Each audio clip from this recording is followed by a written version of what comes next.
Labels are pretty useful, aren't they? We peel them off and we stick them on things. We put them on folders and they tell us what's inside. Yeah, pretty cool. How about the invisible labels? The ones that instead of going on folders, they go inside of us because society, our family, our school, everywhere around us has given us labels that we didn't even ask for. We're going to talk about that. Join me inside. Welcome to the Wise Doula podcast, a place for informative, uplifting, and educational conversations. Here, we will discuss all things connected with parenting, from conception to birth, postpartum, and beyond. You are amongst friends here, so go ahead and grab a cup of your favorite drink. Remember, not caffeinated if you are expecting, and join me inside. I can't wait to speak with you. In today's episode, let's talk about something that we might be very conscious about or not conscious at all. Let's talk about labels and what an influence they have in our life. They definitely have an influence in mine. I'm sure they do in yours too. So let me share with you to begin some of the labels I was given by society at large when I was little, okay? Marta is the youngest in her class. Marta is a premature baby. Marta is too sensitive. Marta is a December baby. These and many more were labels given by parents, teachers, society, etc. And I was aware of them when I was little. Over time, I thought those labels, they were things they told me when I was little. They don't affect me anymore. Those are gone and over with. But when I really sat down and reflected on them and looked at each one of them, I realized that they affected me more than I noticed. They affected me because they brought me to a special way of behaving, right? They brought me to perfectionism. They brought me to people pleasing. They brought me to always accepting and not setting boundaries. Again, because of the people pleasing. They brought me to overthinking, to anxiety. And I would like to tell you that as of today, I can just toss them and be like, be gone, be vanished. I can't. Because even though we think that these labels are something from the past, let me tell you, they are in here and they are in here. They physically stay with us throughout our life until we get a chance to look at them a little more carefully. Now, is it easy? No, absolutely not. But is it normal to have that desire to throw them away, to completely separate ourselves from them? Yeah. But it's not a realistic one. The reality is that they are a part of our heart, our soul, and our mind. So, what do we do with them? Well, I have found, okay, this is my experience, but I have found that it is okay to embrace them. It's okay to know that they are here.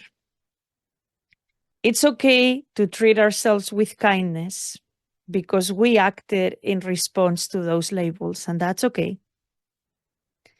It's okay to tell ourselves, yep, those labels are here, but they don't define who I am anymore. It's time to look inside and speak to that little inner child, that little 6-year-old, or however old your inner child is. Mine is around 6. and tell them it's okay. You are safe. You are nurtured. You are cared for. And you are in a good place. We're going to be okay together. And those labels are part of us, but they are not all of us. They don't define what we do. They don't inform everything we do, right? So this is not, of course, this is not easy work. And I am not sitting here telling you that I am enlightened in having parted with all my labels, okay? I have not. I am doing my best work to embrace them and recognize that some of them were true at a point in time, others are still true, and it's okay that they are, and embrace that duality a little bit. So, why am I telling you this story about my labels? This story about kindness, about being kind with ourselves with labels, about being aware of the weight they put on our shoulders and how they color our reaction to the world. I'm telling you all that because, boy, oh boy, labels are huge, a huge part of how we see the world.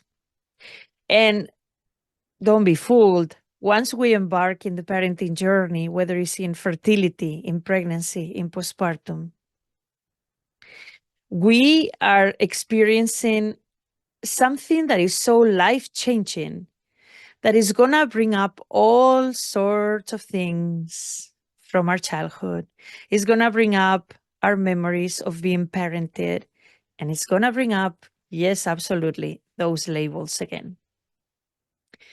So that is something that we have to be aware of and really sit down and do the work of what's coming up for me as I'm going through this fertility or pregnancy journey or postpartum. What are the labels that are resurfacing? How can I make peace with them?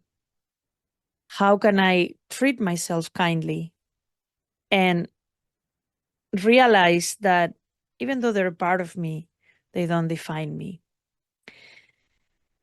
And I think, in my experience, you can do that very well through journaling. You can do that through talking with a trusted person, through personal reflection, through sitting in prayer or meditation. All of those things are going to be very helpful. And I do encourage you to do that work during your pregnancy journey, because it's not just about the physical body, it's about the emotional body.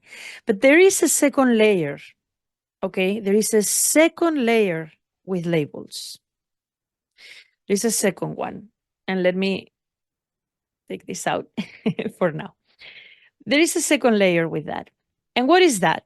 Well, here we are in the fertility journey, in the pregnancy journey, etc.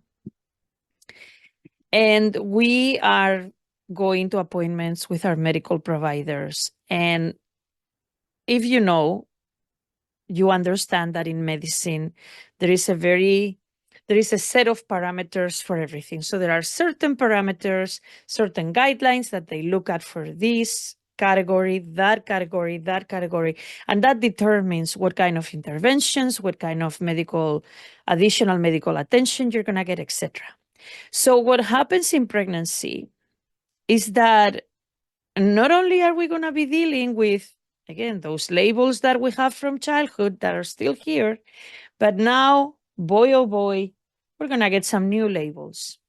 And they're going to be labels that are going to say things about our pregnancy journey, and they're going to be useful for the medical establishment to determine what interventions they need to do, what additional medical care, etc.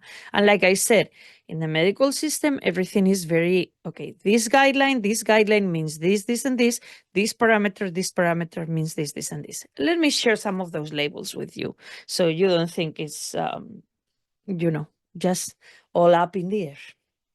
So you might be labeled high risk. You might get the label first-time mom. You might get the label advanced maternal age.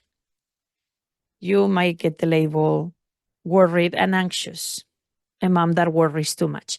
Just a few examples. So some of these, for example, high risk. Okay, let's start with that one. High risk is a label that they're going to give you based on certain parameters, through blood tests and through different tests that they do during pregnancy. They're going to determine, okay, this pregnancy is high risk and we need to have more checkups. We need to have more ultrasounds. We need to be paying attention to this, and this. Okay, so that's one of them, okay?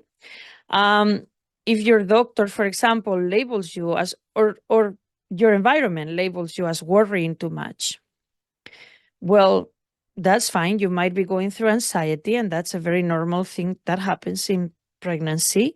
You might experience heightened anxiety, and you're not broken. There's nothing that is broken in you. It's a normal human experience. So you might need some extra help. Okay, that's fine. If you are labeled first time mom, well, that label could mean that now the doctor, the midwife, the nurses understand that you're going to be calling more often with more questions, with more concerns. I can tell you when I got pregnant, I called like nonstop. I had a ton of questions and I was okay asking all of them. And I think we're missing one label. If they label you advanced maternal age, well, according to the medical system, you're over 35, you're advanced maternal age.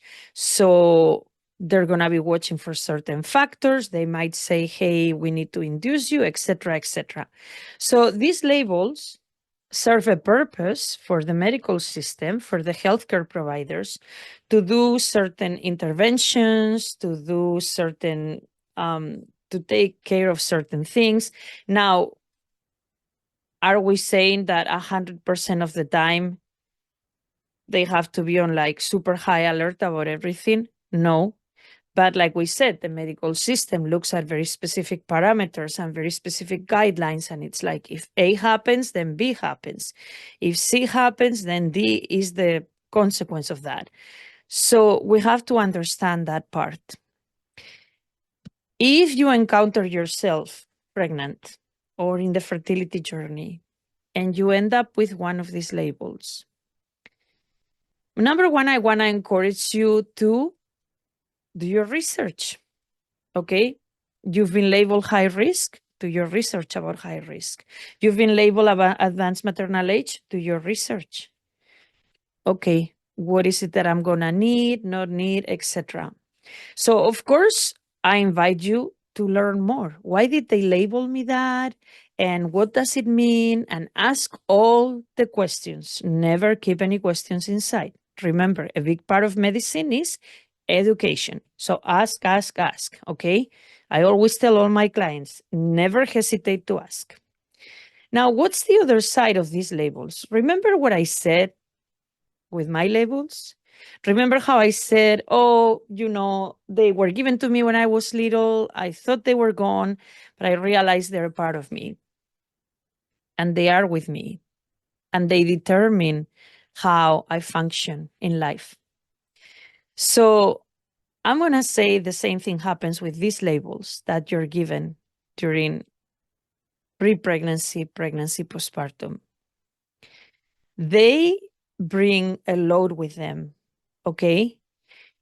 Because they are coloring your experience in a way. So it is good to be aware of them. It is good to research them and understand them and see what additional steps you need or additional checkups or whatever. It is good to be informed about that. And I encourage you to do that either through trusted sources online, professional websites, or through your trusted doula or childbirth educator. We would be extremely happy to help you find research and evidence-based information on that label and what it means. We will be happy to discuss that with you and find whatever resources you need. So that's number one. But number two, I'm going to talk about the mindset, and the emotional level that these labels bring. So these labels, just like mine, bring that extra load of concern and worry, and they definitely color your experience. Okay. And for some people, there are some people that maybe like, meh, it's fine. They gave me whatever label during pregnancy and I was hunky dory with it. Maybe an experienced mom that is on her second or third pregnancy and she's like, meh, they gave me that label before and it's fine. There's nothing to it. And that's wonderful. That happens. But also, there are so many of us that these labels are really going to put a huge weight on our shoulders. Do you remember that from Greek mythology, there is Atlas, right? And Atlas, there is a statue or an image of Atlas carrying the weight of the world, right? So the whole globe right here, oh, like that. So for a lot of us, these labels become that heavy weight of the world on our shoulders because they're going to produce additional anxiety. Being labeled high risk, advanced maternal age, being told that we need to have more medical procedures, more checkups.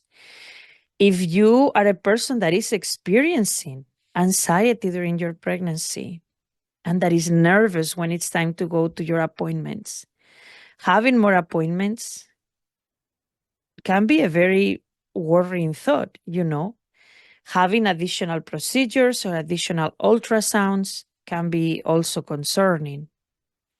The fact that your doctor, your midwife, your healthcare provider is saying that there could be something wrong with your baby is, of course, very concerning because from the moment you get pregnant, all you think about is how to protect this tiny little life inside of you.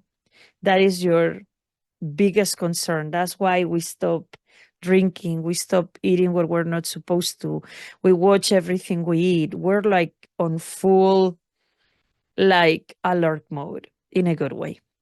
So, of course, all of those things are going to bring anxiety.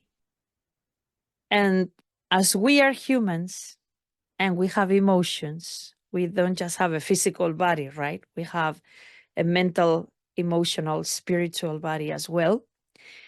We are going to, again, sometimes feel that weight. The labels might make us feel super worried, super concerned, vulnerable, perhaps weak, perhaps having dread and fear or anticipation every time we have a medical appointment.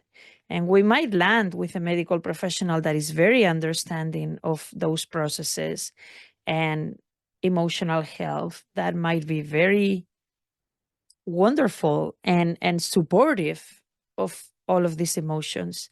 But we also might encounter professionals that are very busy and they're perhaps very type A personality. So they're like, let's get this done, this done, and this done. Because those people do exist, and plenty of them. So I am really thinking about what could your experience be like and how could we make it better, because the reality is we have emotions. Okay, the reality is many of us experience heightened anxiety, and it's okay. We're human, it happens, and pregnancy is a very anxious time. There is a lot going on. Every appointment we're walking in there thinking, what are they going to tell me? Are they going to tell me everything is okay, not okay, what's going on? Think about also if you happen to be walking into this appointment when you had a previous loss. And you already know that not everything is perfect in pregnancy because, boy, that innocence is gone when you've gone through perinatal loss. You no longer have that beautiful innocence of knowing everything is great all the time. Everything in life is like that, right? So What can you do? Because this is the reality. This is the human experience. We all understand it. These labels might really bring that anxiety, vulnerability, feeling raw, feeling powerless in a way. So, what can we do to make that better? What's my suggestion to you today? Number one, I'm going to invite you to have powerful conversations with your medical providers. And remember, they are working for you. So you never bother them. You call that phone number as many times as you need to. And if your heart needs reassurance and you need to be seen an extra time or an extra two or however many, make that appointment. Okay. A lot of times we're kind of like, oh no, I don't want to bother the. No, no, no, no, no, no.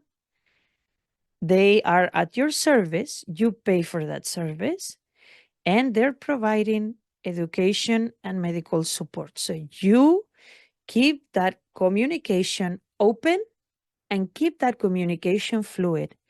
Really express to your doctor, nurse practitioner, midwife, etc., how you're feeling, what is concerning you, what you're worried about, and ask all the questions in the world. So that would be my main one.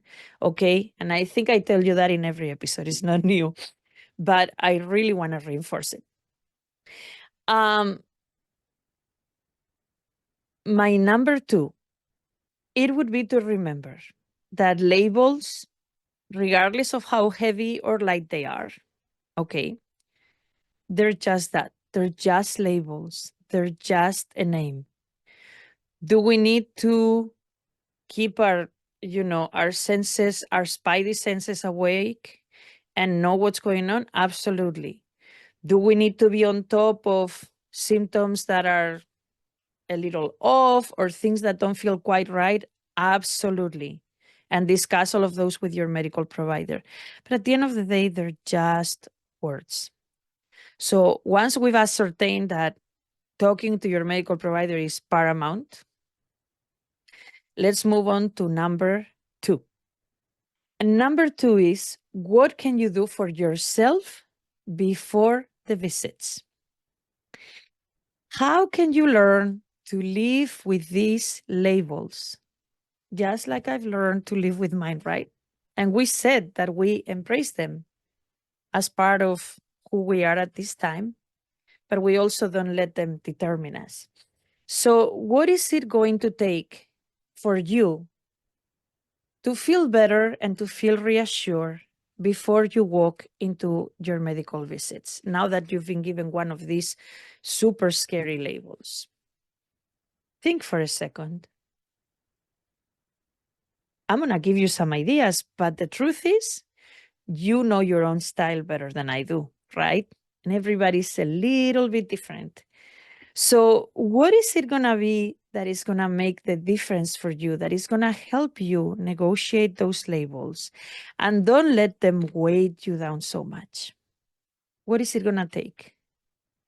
Perhaps you are a person that feels reassured in doing a bit of research, like I said, in professional websites that have evidence-based information. And perhaps you're going to benefit from doing a bit of additional research before your next visit. So you know what's going on and you can talk to your provider and ask more questions. Okay. Perhaps you're a person that loves writing, you're a big journaling person, and you're going to write down a list of questions or concerns to bring to your doctor or midwife. That could work too. Perhaps what you need is you need to work on your own inner peace, making peace with these labels and your own inner peace before you walk into your next appointment. And what does that inner peace look for you? Perhaps you want to give meditation a try. If you haven't tried it, if you're not sure how to meditate, and I can tell you because I resisted meditation for the longest time, you can always try a guided meditation until you start finding the patterns that work for you. So meditation is something really positive to do before a medical appointment.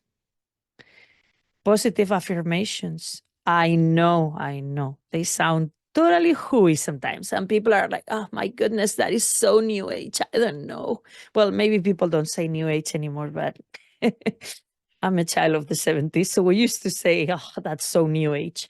Nothing wrong with new age, of course, or that's so crunchy. Positive affirmations are amazing because here's what happens. Our brains have a negativity bias.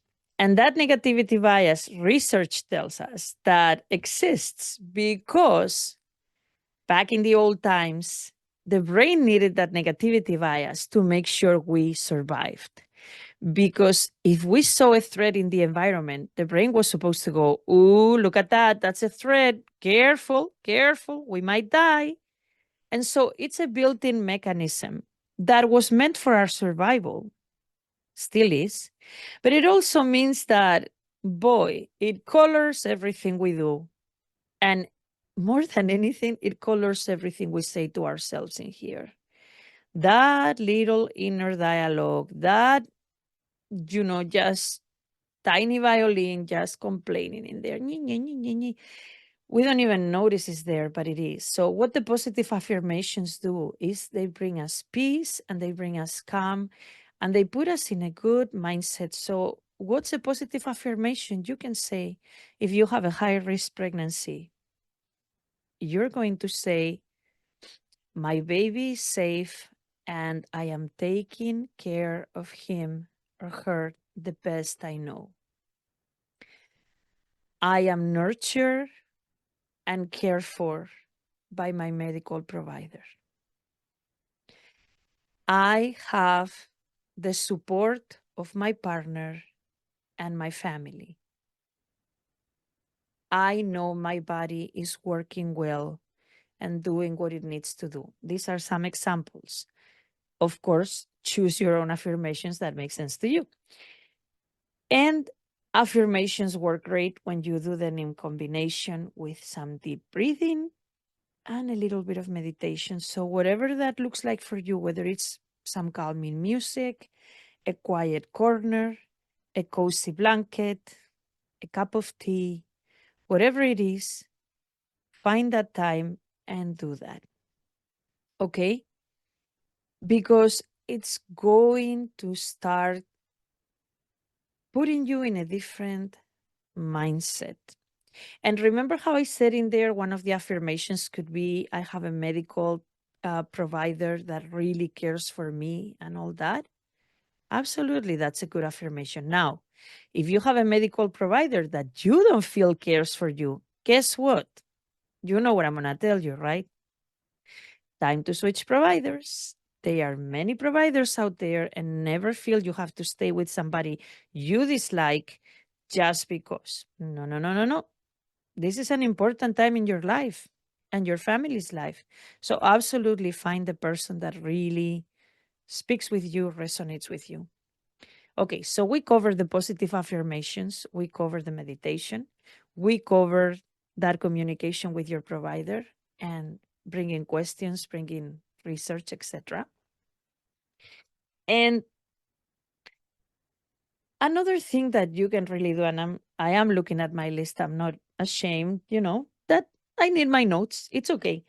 So another thing you can do is really, I know there are many journals in the market for pregnancy, and they're great. I mean, they're wonderful. So you can definitely buy one. But you can also start a normal journal.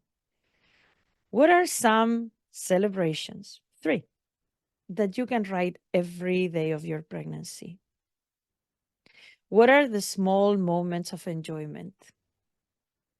You know, the small moments of enjoyment are so important because there are so many curveballs in a way that can come at us during pregnancy that sometimes it's easy to sort of get submerged in worry and forget the small celebrations. So, what are the celebrations that you are experiencing every day? It's okay. It's okay. You might be advanced maternal age, high risk, this and that. But there are celebrations that are happening. Hmm? I know in between those additional ultrasounds or those additional maybe genetic testing or whatever additional testing they're recommended, every circumstance is different. There are moments to celebrate. So every research tells us that journaling and writing the celebrations every day is a really amazing way, and it really changes your life and your outlook on things. So what does that mean when you walk into the doctor the next time? Well, all of those things, all of these things that I have been discussing, all of these tips, it means that you walk into the doctor the next time knowing that that label is there. And yes, it matters, but it doesn't define you. Embracing that label, but also embracing the rest of you and the rest of that pregnancy. Okay? It means that you walk in there with more confidence and you walk in there with better ways to support yourself. Because at the end of the day, and this is something I heard from a favorite YouTuber, he said one time, nobody's coming to save you. You have to save yourself. And it was in a different context. But I want to use it here today. Now, it might be a bit extreme, but it's true. You have to save yourself. So your medical healthcare provider is going to give you what you need as far as medical stuff, okay? They're going to take care of you in all the medical aspects of this pregnancy. But everything else comes from you. You understand your body and your mind better. You understand your needs better, you and your partner. So, what are the things, the blocks that you can bring along to fortify that structure, to not feel so, in a sense, powerless? Like, I guess I'll just go to the doctor next time and see what they say. And oh my goodness, this is the fear. Oh my goodness, oh my goodness, oh my goodness, because they told me this, and oh my goodness. That's okay that that's there. Fear is a human emotion. It's normal and it's chemical too. But I mean, it protects us, of course. But when you do all these things in advance, I'm not saying that all of a sudden you're gonna be like the flower puff girl, jumping from flower to flower. But it's going to give you a different outlook on things. And it's going to really bring more dimensions to your pregnancy than just that label that made you feel very boxed in. You are not just in that box, you are way flowing out of that box. And that's what we want to see. And honestly, as a doula, I love to do that for my clients. I love to give them tips that they can use to be more fulfilled regardless of the labels. Because remember the biggest thing, the biggest final point I want to share with you is kindness and grace. Let's give ourselves kindness to understand that yes, the labels sometimes hurt, sometimes weight us down, affect us, influence the way we react. And also, let's have grace. Let's have grace to understand that the labels are there for a reason, but also they are not our entire experience. They're only a small part of it. And it's okay. We can coexist with them. We're fine. We're just gonna take really good care of ourselves, okay? That's my thought for today and for this episode. And for our birth at the movies segment, today I want to talk about how movies depict perinatal loss. I know it's a tough subject, but you know what? It's part of life. Life and death intertwine. There is nothing we can do about it. They go hand in hand. So I really love, and I'm not speaking about a movie in particular, but I'm speaking a little bit more general. Most movies will do will present the subject of perinatal loss, but then they will do a really quick sweep under the carpet type thing where they'll talk about it in one scene and then they won't talk about it anymore. Other movies, though, other shows do a really good job of really treating the subject with the kindness and with the beautiful attitude that it deserves, as uncomfortable as it is.